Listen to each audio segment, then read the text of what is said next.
Hello, everyone. Welcome to today's session. Let's get underway. If you can hear me and see my screen okay, if you would just let me know, just type that into the question box. I would sure appreciate that. Let me know that we are ready to roll. Also, pardon me. Also, if you have any questions, feel free to type those questions into that question box at any time as we're going along here, and that will let me see that there are some questions there, and then I can cover them as we get to that. So let's jump right in here. Let's talk market conditions. First of all, we know that S&P 500 is at the upper end of the range. Markets have had a fantastic run, and due for a bit of a pause here. We'll see what that looks like, if it's a full reversal, if it's a counter trend. We're at an interesting place right here. So we'll spend a few minutes talking about the market condition and kind of the market structure right here, and then we will get into a little bit more of portfolio management. On the shorter term signals, sorry, I get used to just sliding this. It's probably a bad habit here. It makes you dizzy. The momentum indicator, we're working on the upper end of that range. We have been. That slider bar that's right here, this moves, the trending range and kind of that safe zone is right inside of this, back to the buy bullish trend, back to extreme, back to the bullish trend, back to extreme, and it'll do this, and it's as we're moving inside of this range, it's typically working up to extreme or in that range and then pulling back into the trending zone. And we've been getting, every time we're getting a pullback into that buy zone, we've been getting buy locations for S&P 500. And at some point that's going to stop. At some point we're going to start retracing, start to move back down again. But we don't necessarily want to try and pick the top aggressively. At this point, there's certainly lots of indication that things could certainly be slowing. That's still just an indication, and I don't necessarily like to make the decisions off of what everyone is talking about or what news items are being discussed. Let's try and focus as much on data as we can and focus on current trend analysis as we can. And I've always found that for me personally, when I interject my own perspective, oftentimes it's wrong. I want to continually trust that market data. Now, that being said, we also have to manage for our own personal risk level. We also have to manage for our own ability to manage volatility. We also have to be able to manage our own risk tolerance and our time horizon for our need for this money. Okay, anytime we're dealing with stock market, we are dealing with volatility, we're dealing with risk, we're dealing with account values that change daily, and sometimes it's significant moves up or down. And so if you're feeling that, if that volatility or that up and down is too much, it's like, oh man, you look at your account statement and you're down X amount. Is that okay? Is it, or is that gut wrenching to say, oh my gosh, I can't believe I'm down like this, or I can't, that feeling of looking at an account, and if you've traded for any length of time, you've probably felt it and say, man, that's really beating me up. I'm not comfortable with that. That means you've got too much risk. You've got too big of position sizes. You've got something that is out of whack with your own personal risk tolerance level. And just because the stock market is here and because there's ways to be able to invest in the stock market, sometimes it's not for everybody. And so, or at least understanding the amount of volatility and how to manage that. That's really one of the core pieces that I want to teach to you, is managing the volatility of the ups and downs. We're going to deal with swings. I'm going to move off this page so I don't keep scrolling through it, because we've covered everything there. The only thing I didn't talk about was I did want to cover breadth. Breadth has been increasing. It was back down here in this trending zone. It's increasing as well.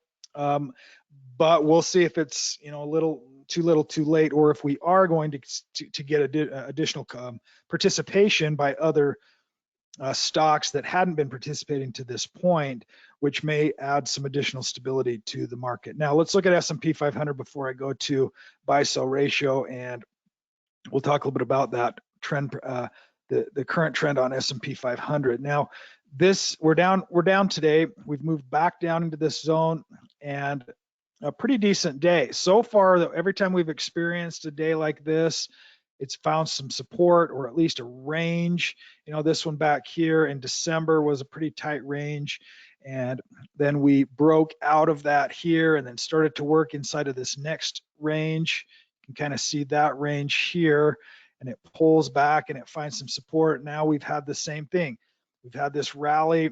We've had now this next zone here. If I draw these out like that, you can kind of see how each time it rallies through that first zone and it moves into this next support resistance zone, it breaks out of that, it moves into this zone. So now really all of these, you know, boxes or zones of support are going to need to be tested and hold up right here on S&P 500. So right now we're sitting right at this, or this, you know, this range is going to be a significant support area, and that's right around that 500 range on SPY.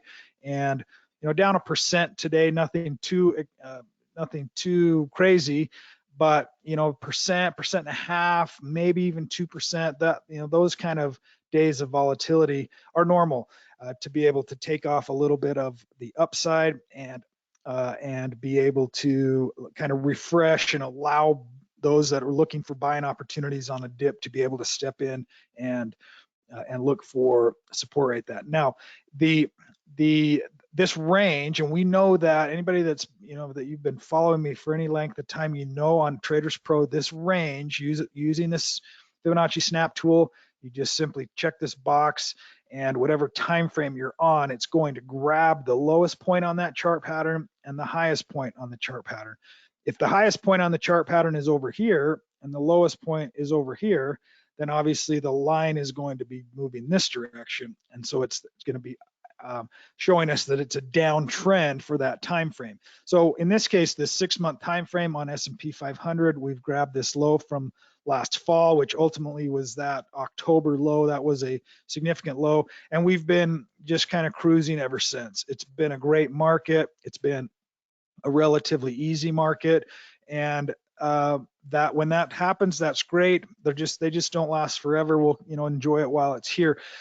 So some volatility potentially on S&P 500 at these levels. Now we do have that breakout zone as well. Those all-time highs, you know, it's inside of this range.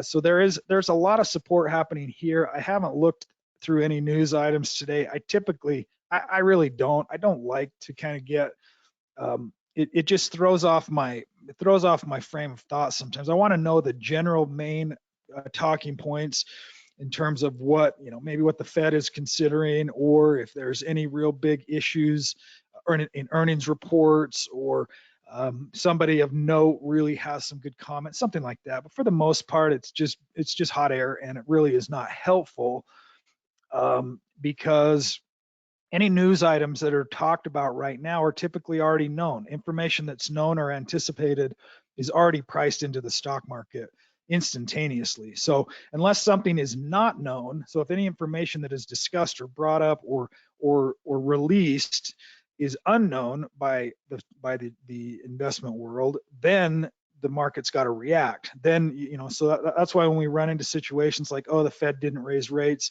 or the Fed moved rates, you know, instead of 25 basis points, they moved at 50 basis points, or the information like that, that the market is something outside of the expected move, moves the market. So right now, all information, when we get these orderly moves, the market is already anticipating most of what is already happening. It's looking forward, and it's anticipating what's happening in the next 3, 4, 5, 6 months or longer. And you're getting these buy and sell reactions. So this, you know, this run up that's happening right here through this last year could certainly be all of the good news and the information that we're really talking and hearing about right now, which is almost all AI driven. It's almost all productivity driven, and the hopes of the AI, the hopes that AI is going to change the profitability of some of these companies, have new companies increase, you know, new drugs, new therapies, new ways to ease and improve the quality of life. If that doesn't happen, And if AI turns out to kind of be a dud, or if it turns out to not do kind of what we're all anticipating it to do, the market's going to pull back from that. But we've got a big run up here, and we are extreme to these upper levels. So what that means, anytime we're dealing with market extremes, it just simply means your allocation needs to change. What I wouldn't do is I wouldn't say, it looks like it's high and we've got a day to pull back here. I'm moving everything to cash. I'm just freaking out and I'm moving everything to cash. If that is within your plan to say, if S&P 500 does XYZ, I'm moving to cash, then great. Then that's within your plan. If it's out of an emotional reaction to say, oh my gosh, we're extreme, and I'm feeling a little nervous and I've got some gains and I don't want to lose them, and I'm going to go to cash as well, or I'm going to go 50% to cash. Again, that works. If that's inside of whatever it is that you want for your money, okay? There's no right answer. There's no wrong answer. It's just simply, what is it that you're trying to accomplish, and what is your goal for that to be able to happen? And if there is risk of a market downturn, and I can't afford to have any kind of a 20 or 30% drawdown in my overall account as a whole, then I need to figure out how I can prevent that. Okay, and there's obviously several ways to do that. Number one is don't invest in stocks, sit in cash and do nothing. And that is the only risk associated with that is inflationary risk, where the cost of goods and services increases faster than the savings rate. So over time, you're not really making any money with that strategy. But in the shorter term, it's like, okay, I know that I'm not losing anything for sure. I need to be able to have a larger position in cash to be able to allow for some of the volatility that I'm dealing with. Now, in the portfolio structure that I like to utilize, and I talk about this each week, is a relatively large lump of cash. It's kind of designed to use the cash as long as things are working. We've got a decent number of holdings right now, but as long as things are working, and we're not getting stopped out, we're not taking profits, and we end up with a large number of holdings, that can dip into the cash there as well. We're kind of at that level, not too bad, but we're dealing with, we're going to have some volatility and some drawdown. So if I were in a position like this and I would have said, market's looking a little frothy, I'm not real comfortable with the number of holdings that I've got, I need to make an adjustment, and that adjustment would potentially be, I'm going to, number one, I would start with selling my losers. Okay, if I have any in there that are losers and not working, then I want to be able to get rid of those and move whatever capital I have left back into cash. Case in point right here. Let's talk about MAR rate right here. This does not work.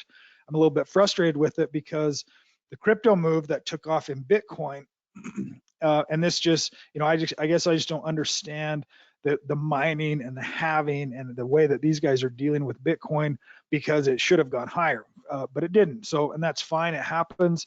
But this is now at a scenario where we're probably close, or if not stopped out today. The stop loss was at 22. Our initial buy point was right here. So we've had just a huge amount of volatility in this stock. And ultimately it just didn't break out, had a bad earnings report. So now it's that point to where it's like, it's just not working. It's not doing what we would have wanted it to do to begin with. How long do we wait? Okay, how long do we wait for it to do its thing? Well, I had to stop at 22. And even this morning, I was just debating, man, this thing has kind of become a dog. It's too volatile. Is it ultimately going to get stopped out anyway? Should I just bail on it at that point? Those are the two decisions that I'm like, I'm either going to wait for a stop loss today, or I'm going to sell it tomorrow. So if it stops out today or today, then tomorrow if it doesn't stop out, then tomorrow we'll go ahead and sell it. Let me see that. Probably, what's the low one? The low's 22.16. So at least as of right now, it hasn't stopped out yet. So that's where I would start. My point is, which ones would I start liquidating to move the money back over into cash? So in this case, I would start with that. So I could do a quick scan and say, I've got a couple, this one has been in there the longest, and it's relatively flat, and not big losses. They're just kind of flat. They just haven't moved yet. Some of these PLTR, which we got in on this buy signal right here, Stop loss is down here. We allow for this. We allow for this much volatility, or however much volatility you need to be able to be comfortable with a trade. Let's say that it's, we'll go through a couple of examples here, not this one in particular, but if you need to have, if it frustrates the heck out of you to get stopped out prematurely, you know, stock goes up, you have a stop loss here, it moves down, it stops you out right here, it finds support, it moves back up, and then it goes like that. Okay, and you're scratching your head thinking, what the heck did I just, what just happened? You know, that happens all the time. That is also just a function of trading stocks, is you're going to get stopped out, and oftentimes, well, not oftentimes, but sometimes it's just at a support level just below where that risk level was, it bounces and it ultimately moves higher. We've had a couple of those, not too many though. A lot of times they, you know, if they retrace and they move lower and they stop out, you know, kind of like this right here. This is a lot of times what this looks like, is we have a stock that starts to move and maybe we get a little weakness, we get stopped out, and then this ends up happening. It kind of trends lower, it's choppy, and that's something that we're not interested in. So I'd rather be out of that trade and move on to something else. And if it comes back and moves back up and gives me a new green bar over here somewhere, then I may reconsider it. Okay, if it's a high ranked stock, if it's doing everything that I need for my criteria for the scan, then I may re-enter that. But it doesn't have to be a big deal. It doesn't have to be an emotional thing. It just simply has to be within your overall trading plan to say, I'm going to make sure that my stop losses are sound. I'm exiting my losers first. And then from there, what we want to do is we want to make sure that our stop losses on our winners are also sound. Now we have a big winner open on VKTX still, and I've got a stop loss on this one at 64. Okay, we sold a big position at the open right here. So our position is not very big right now, but we still have shares because this could be a big winner. You know, what if it goes up another 100 or 200%? It may have some volatility right here. So these guys had their medical biotech stock, and they're involved. I don't know all the details, but I know that they're involved in this new weight loss drug that everyone is utilizing. I know a lot of people that are using it and finding a lot of fantastic results from it. And that was their report. Their report was that they essentially had the same conclusion. Whatever study they had done, the average user of that study had lost like 12 or 13% of their body fat over a certain length of time, a large percentage. It does something to suppress the appetite. But there's a lot of other companies that are working on this. So it can deal with obesity. It can deal with diabetics that deal with, a lot of times obesity causes diabetics, or diabetes. So it's a really fascinating name. So I want to hold on to some of that. And as traders or investors, sometimes as investors, we just think, okay, I bought it and I'm just going to hold it. I'm never going to look at my brokerage account for another 10 years and whatever this is. That's not my style, and that's not most people's style unless they're really long-term investors and you're buying bellwether names, the Microsofts and the Amazons and the Netflix and you buy a company like that and you hold it, chances are it's not going anywhere over time and going to continue to grow.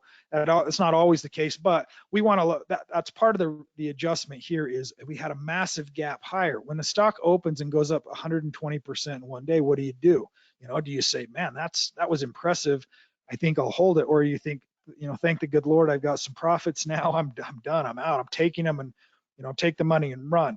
That has to be inside of your overall plan, and so that you know what you're doing. So in this case, we exit a large position. In fact, I'm going to go back over here. I'm going to open up this other window so we can kind of talk about both of these, and we'll look back here through this history. So it was right here. So we sold 95 shares at about $70 for a $5,000 profit roughly, and that's on $2,500 to start with. So it was just a really nice win, and we get those from time to time. If we take a look at the profit and loss, we've had some nice winners. So ultimately, these winners are what are making up this overall percentage. Okay, so instead of saying, oh, I bought this one stock, and you happen to catch that one stock with a large amount and you got it right, that's hard to do, but not impossible. Versus our methodology of the wheel strategy is we're buying into new uptrending stocks each day so that we can capture some of these gains when they happen. Which one is going to be that big mover? Who knows?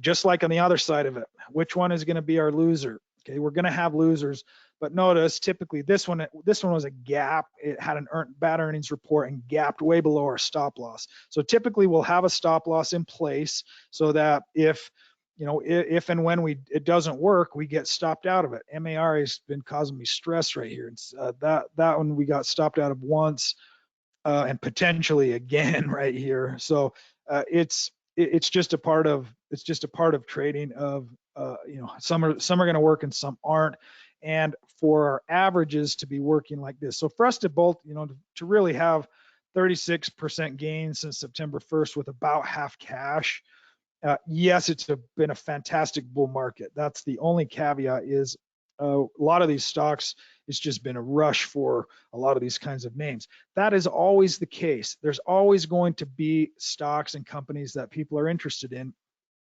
And this methodology just essentially helps us find those kind of names. By going to our new buy list, we're focused on high ranked stocks. Okay, we already owned this one right here, AMCS. We bought this one right here on this move, and it's turning out to be some volatility right here as well after that move. But that's what we're looking for. We're looking for these names that are continually going higher. They're in that momentum zone or close to it, and they're just kind of some volatility. They find some support and ultimately move higher. And then ultimately we get stopped out. There's another example, I think, of this stock that I've got right here. It is, and it's actually a winner as well. OSCR. So OSCR stopped us out today right here. So here you get that uptrend. It tries to find some support. It breaks down. Now, this is the question. Should I or would I have known to sell it right here? Okay. And my answer to that is no. There's no way you would have known to sell right here if it was going to continue to go higher.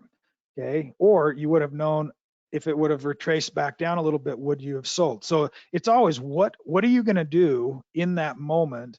And do you have a plan for it? If you don't, I guarantee you're going to be waffling. You're not going to know what to do. You're going to make a decision based on emotion versus on any kind of structure. So in this case, we're done. Okay. This one lasted about this long right here. We got in on this day or this day. I don't remember exactly. We got this much out of the trend. Any retracements back down below that, I don't want to give that back. Now, especially here, if it goes red, yellow and red, it may ultimately, maybe retrace, maybe find some support here, and then start to work its way back up. If that's the case, and we get a new green bar back up here, great. Then we'll reconsider. But as of right now, this trend is broken, and we've set the line in the sand. In this case, we use that 236 level, and that's the line in the sand location. Now, let me just jump back over to talk about position size and risk management. Let's say, okay, HMY. Let's use a different one here. Let's see, Royal Caribbean. Okay, Royal Caribbean is a name everybody knows. The cruise line. Some volatility, had a nice uptrend, reverse. It's kind of attempting it right here, another new buy signal. And so if I were to say, okay, that's enough for me to be able to take a trade in Royal Caribbean, then what is going to be my risk? What is going to be my approach to this? I would want to start out, number one, knowing with what my account size is, okay?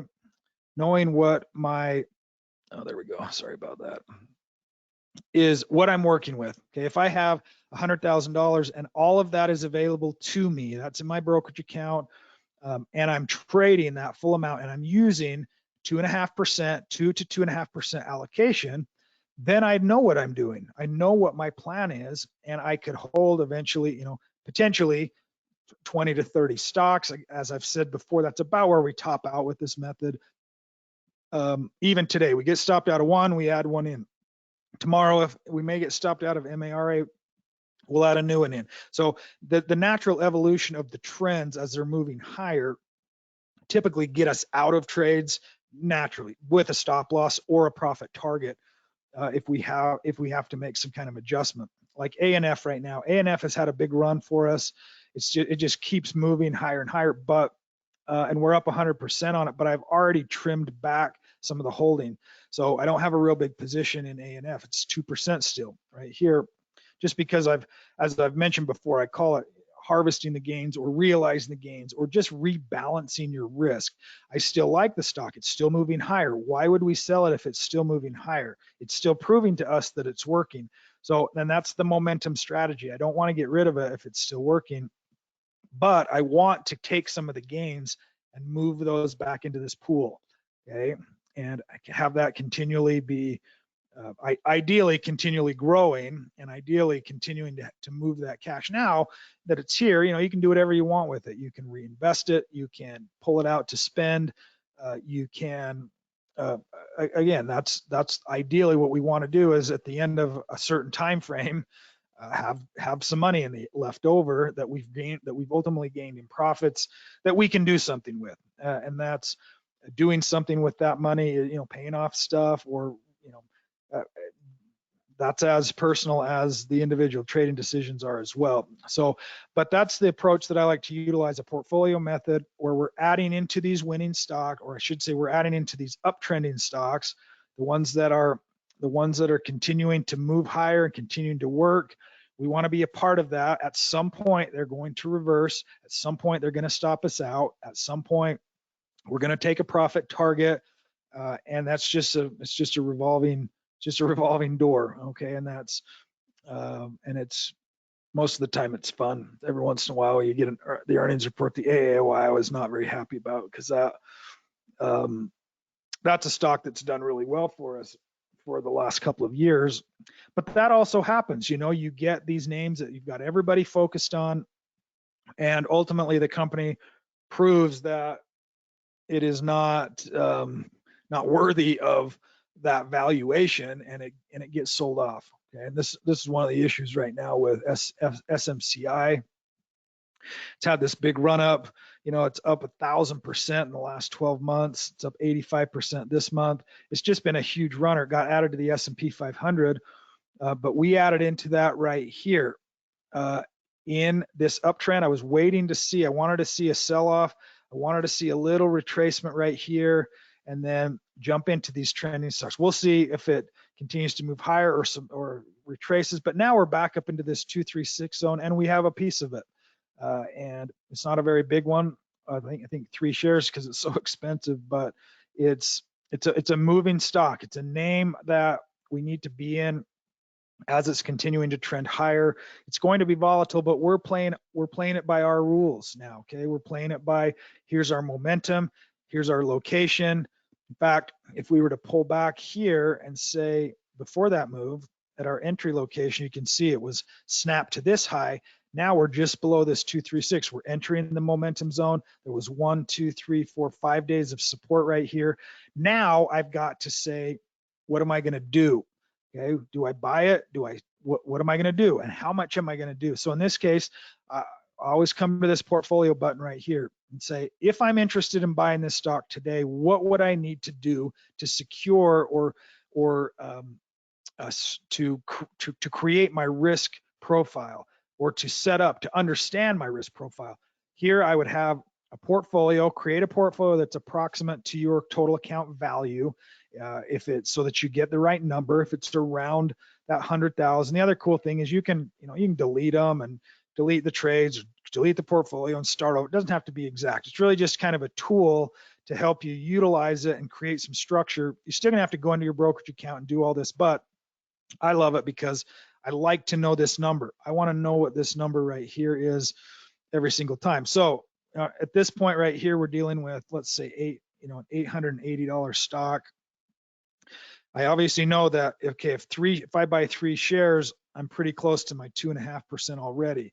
And this was a tough one because 2 shares was too little, 4 shares was too big, 3 shares was a little high for me too, but that 2.5% right now. I've been trying to go closer to 2%, just kind of based on where the market is, but 2 to 2.5%. Now my stop loss, I want to have a stop loss at an area that I could allow for volatility. Okay, so 815 looked a little bit close to me. Okay, it could potentially retest it, stop us out, head higher. So I went with the stop all the way back down to this low. I think I'll have to double check and see.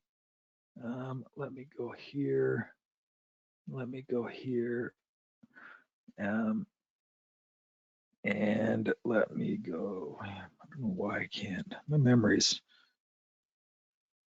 700. Okay, there we go. 700. So we did a 700 stop, which is right down where this line is. That gives us 0.52. So again, slightly bigger than I would want just because of the share price. If the share price were lower, I've got more flexibility to be able to really fine tune that. But in this case, the risk is $500. Am I okay with that? Yes or no? No, I'm not. If I lose $500, that would not, that would hurt. So I can either do one of two things: adjust my stop loss or adjust the number of shares. Okay, now it's 360. Is that better? No, that's too high. Okay, I'm just speaking hypothetically. If you're going through this process, 1 share. Okay, I've got $180 at risk, which means the position size is also small. My position size is only going to be 1 share, which is less than 1% of account. But that's perfect. That might be perfect for me and my ability to handle risk. If I don't want to have a really crazy wild experience or have too much risk or without really understanding the kind of volatility or the risk I'm actually taking, then this is where I need to be. There's no reason. You're not going to miss out. You're not going to miss out on anything by taking smaller risk.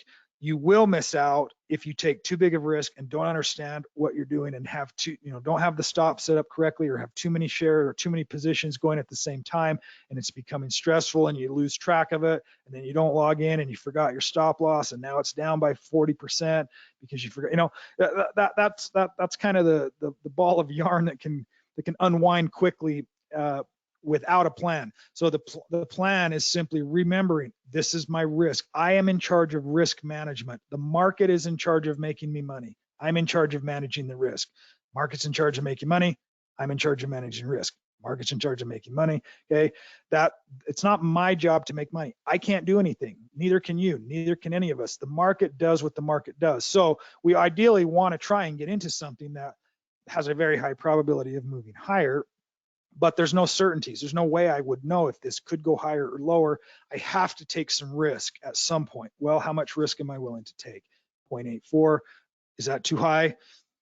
If it is, then this is not your trade. Okay, you move along to something different, and that's okay too. Okay, so that's just kind of a process, and it's not, I explained it in 5 minutes. It should take you the 10 seconds, 30 seconds to go through this and set this up, understand the risk, understand what you're looking at, pull up your brokerage account, set up the trade, set up the stop loss, and then you're good to go from there. So couple ideas there. Again, market conditions, they are what they are. We're at the upper end of the range. Let's just talk. We are seeing gold, by the way, moving higher. Let me just go to, oops, not that. Let's go to commodities real quick, and then I'm going to leave on that note. We've got commodities. We've got gold, which is having this big, 2 days, 3 days now, big, nice breakout, and really could see some momentum. This is a 5-6 year resistance area that it's starting to break out of.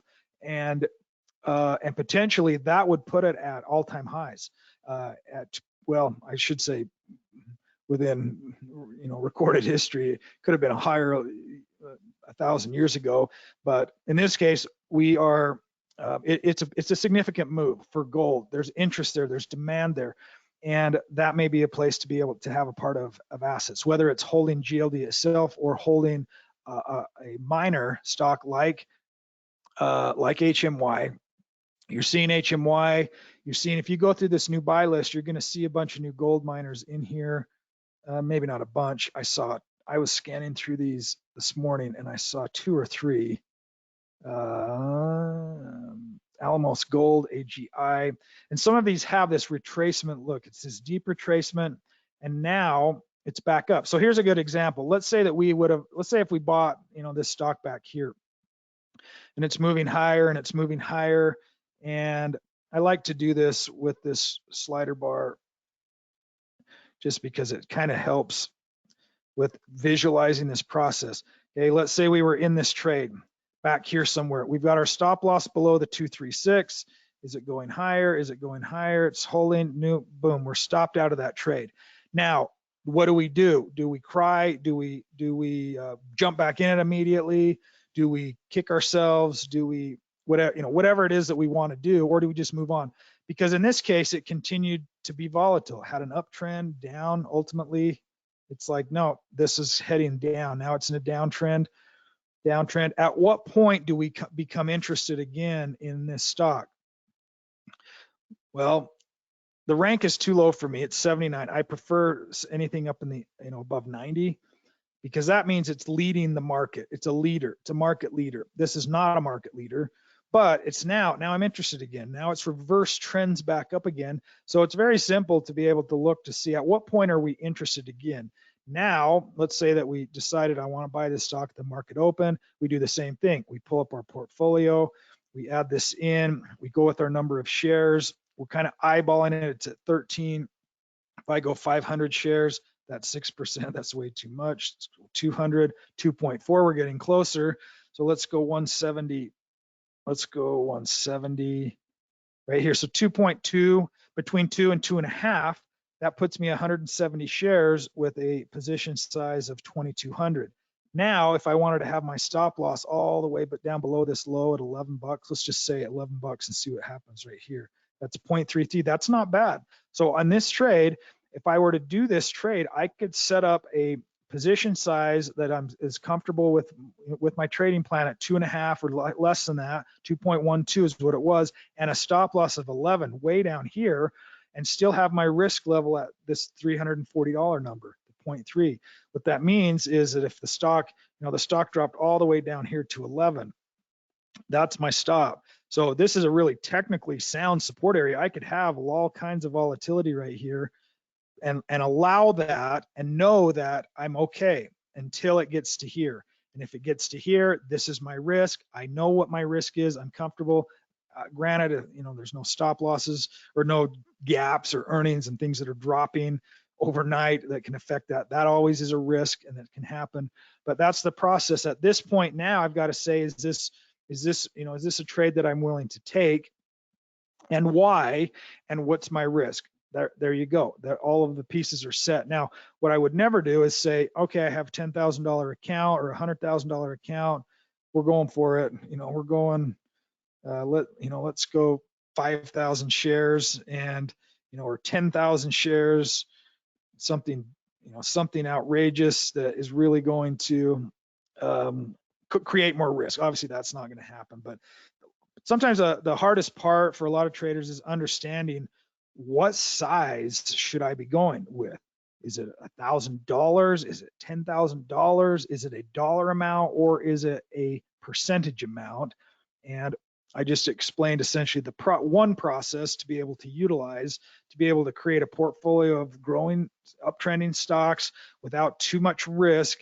Granted, there's always risk, and there still is risk. There's going to be risk in this portfolio because we have 20 positions that potentially all could drop, right? They could all drop at the same time. If that happened, then we're going to have quite a bit of volatility in that portfolio as a whole. Typically, that doesn't happen, but it can.